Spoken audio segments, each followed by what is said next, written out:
Be ready. 15 seconds.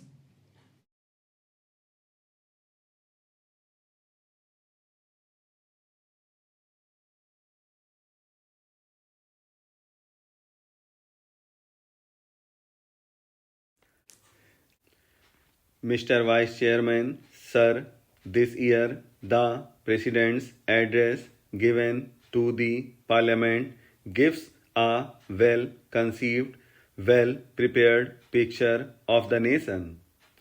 I rise to support the motion of thanks which has been brought before the House by Sri Kulkarni. At the outset, he has pointed out that this year has faced a severe drought. Then he points out to the danger of internal and external forces that remind us of the secessionist tendencies, the terrorism that is prevalent in a very serious form in the northwest and northeast frontiers of the country. This really requires attention of not only the government but of all the people, of all the political parties existing in different parts of the country. In his speech, he has tried to remind us of the promises made in our Constitution. It is our sacred duty to see that those promises are fulfilled. He has said that the ideals of secularism and socialism are enshrined in our Constitution. These values have to be upheld, and above all, integration of the nation is also to be upheld.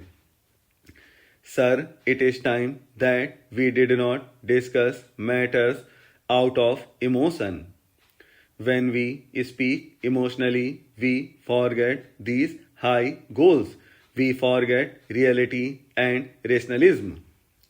Sometimes it is necessary to see that healthy criticism is there. It is required in a democracy to rectify mistakes of a government. It is a welcome feature, but when we speak emotionally, we forget these fundamental facts and obviously we commit mistakes. Here we should remember that we are speaking in the highest supreme body of the nation, where the future of the nation is to be built. When we are discussing all these things in this house about the goals of the nation, about the development of the national life, the whole world is watching us. So, this factor has always to be kept in mind.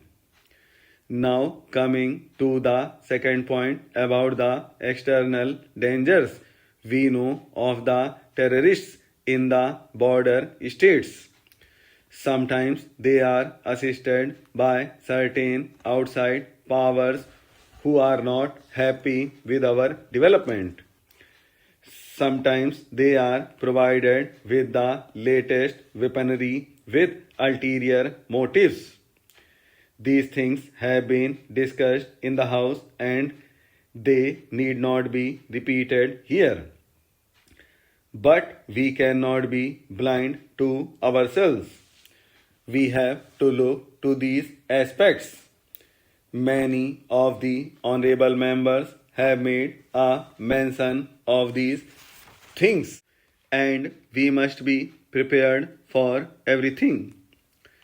Sometimes they are supplied with sophisticated weapons. Superpowers are helping them. So we must be careful and watchful.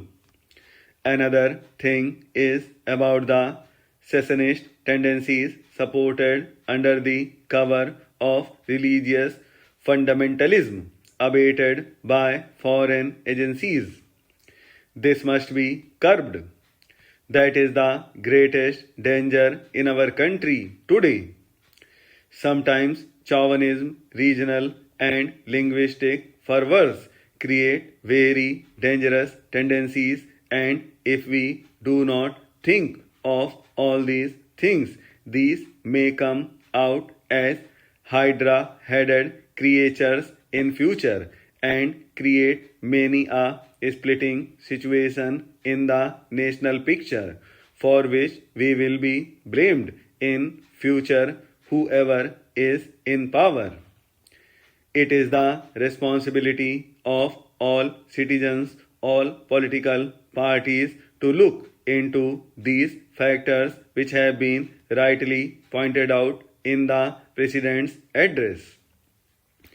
This year we have passed through the greatest drought of the century.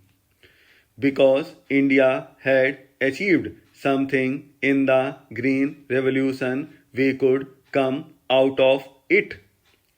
Out of 35 climatic zones, 33 zones suffered from scanty rainfall and drought, and some parts of the country faced floods also. There was loss of crops and damage to crops. Production was much less because we had a buffer stock of 23 million tonnage, which was sound planning, and the Green Revolution had achieved something the country could face this difficult situation. At the same time, many honorable members have brought out in this house that the Kisans are unhappy. They are vibrating with new ideas, new expressions of rising expectations. What are their problems? Anybody who goes to the villages comes to know that the balance of trade or the balance of economic situation is not in their favor. The prices are rising and they are not getting justice. That is their feeling. Still worse is the plight of small and marginal farmers. The government is spending a lot on subsidies for food sufficiency by way of subsidized fertilizers and other things, but their share is much less. The dryland farmer and the small and marginal farmer have to do distress sales because in our country there is no proper marketing organization to help them. Unfortunately, we had thought that the cooperatives would develop, but they have not developed, and the marketing agencies have not developed.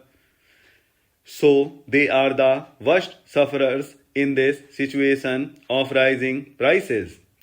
The other sectors enjoy a favorable position. They can command the economy. The farmers are very much discontented, for which we have to take proper precautions. That is what I want to submit through this honorable house to the government.